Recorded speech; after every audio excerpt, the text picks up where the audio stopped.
I thought you might like an update on what is happening with my Citroen Ami. And, well, it's not going particularly well, I'm afraid.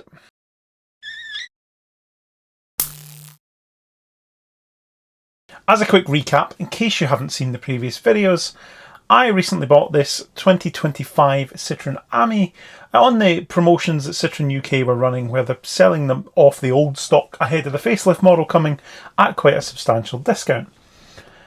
And it turned out the reason that it was quite so heavily reduced is because these were, although it's brand new and it's registered on a 25 plate, these are all older Amis that have been sitting around at the docks for a couple of years unsold, and obviously they've had a bit of a sort of stock clearance.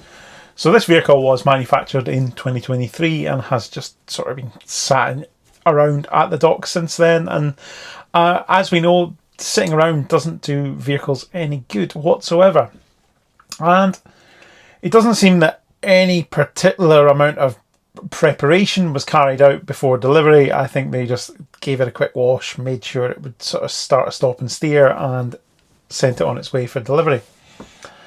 And it turned out that when it turned up, the drive belt was squealing. So when you go to either move off or slow down, you could hear the belt squealing.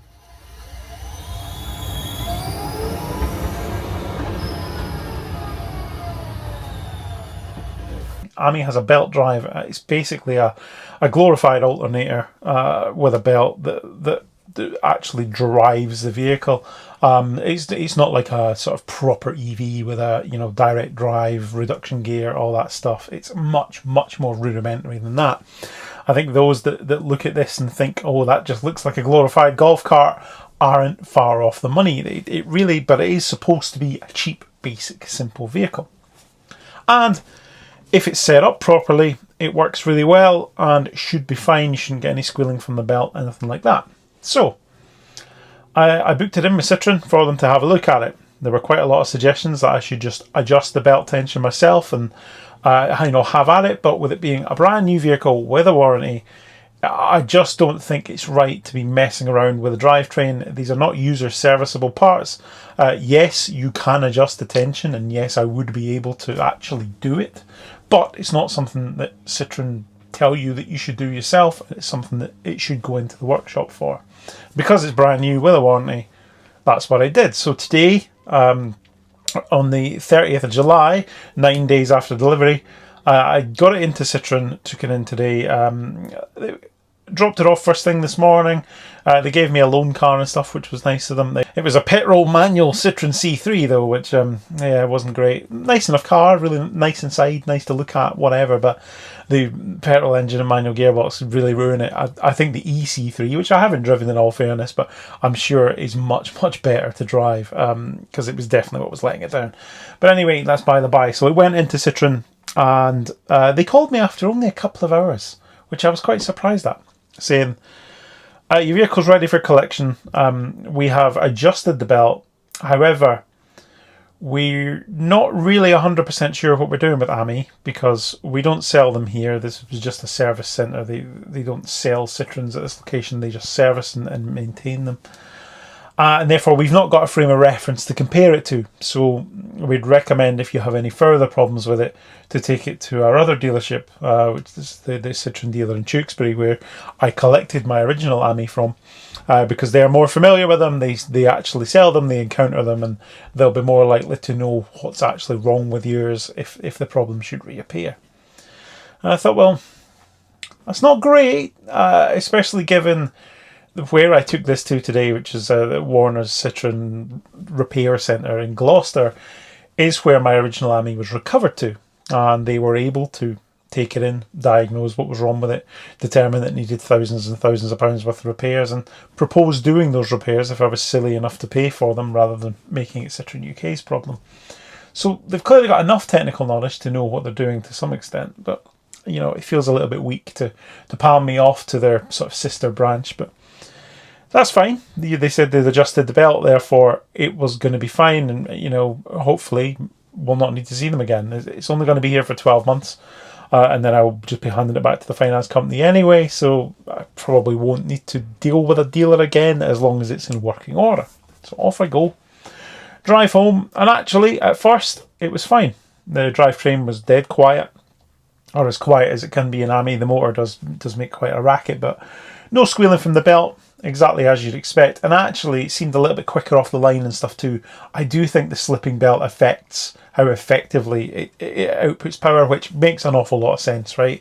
Any belt drive with the belt slipping isn't going to be as efficient as if it's not slipping. That's fairly obvious. But it seemed to pick up better, it seemed to drive well. And actually, at first I thought, well, yeah, everything's good. Absolutely perfect. They've done a good job.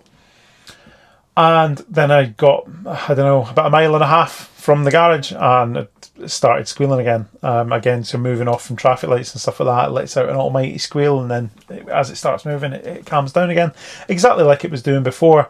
So whilst they will have tensioned the belt up, and that has improved things, whatever's causing that belt to then become slack through use is still happening.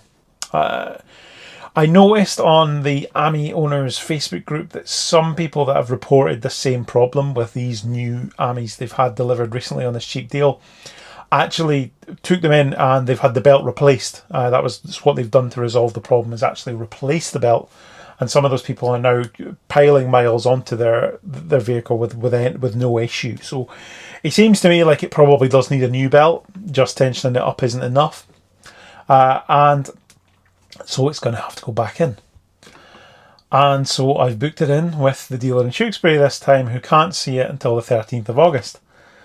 And I'm still in the position where I don't know how much I should be driving this, because I don't know if it could be getting worse, if it could risk throwing or breaking the belt, or causing damage to the motor. I've got no idea what the consequences are of just continuing to drive it with a slipping belt. I've not been completely avoiding using it. I've been running back and forth to the unit and stuff like that. It's not very far.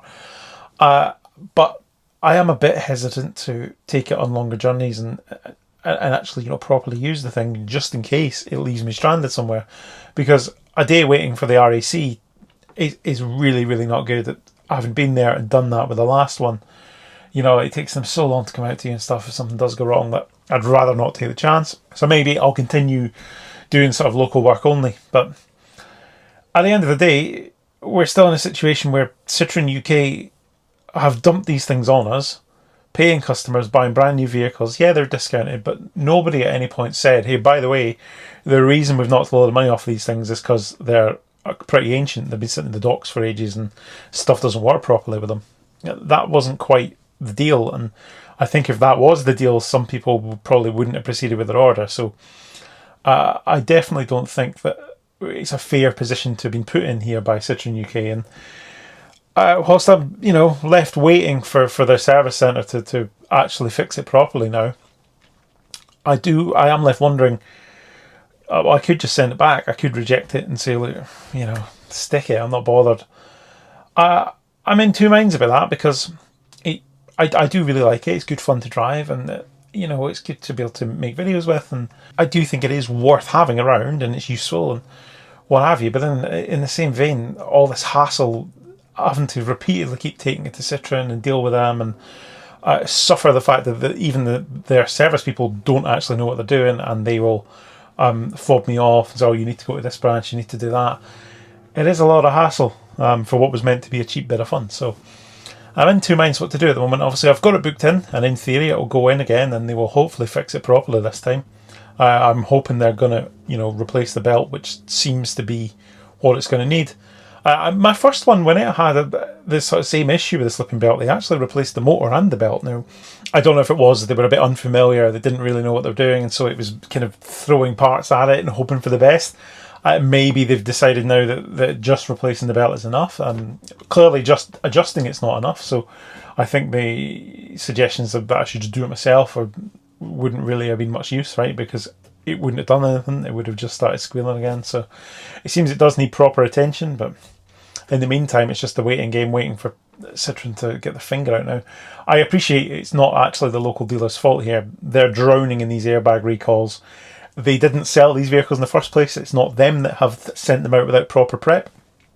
Citroen UK are fully to blame here. It is absolutely them that have just dumped these on us without prepping them properly, which really isn't good enough at the end of the day and must be doing untold damage to their brand reputation. There must be several people here that are getting these delivered that haven't had any experience with Citroen or with Ami, and are, you know, really shocked and surprised to learn that they've turned up and they're filthy and they're rusty and the belts are squealing and all those kind of things. It really isn't good, and I do wonder how many of those people are just going to say fuck it and just send it back, because let's be honest, it would be a pretty reasonable reaction to getting some of these in the kind of state that some people are reporting that they're arriving in, would just be to call them up and say, I don't want it, just take it back. But for now, we'll persevere. Let me know what you think in the comments. Let me know what you would do in this situation. I'm pretty sure I know what most of you would do in this situation. I'm pretty sure you would just call Citroen and tell them to come and get this thing off your driveway. But it's always interesting to hear your feedback. Thank you very much for watching, and I'll see you next time, hopefully with some more positive news.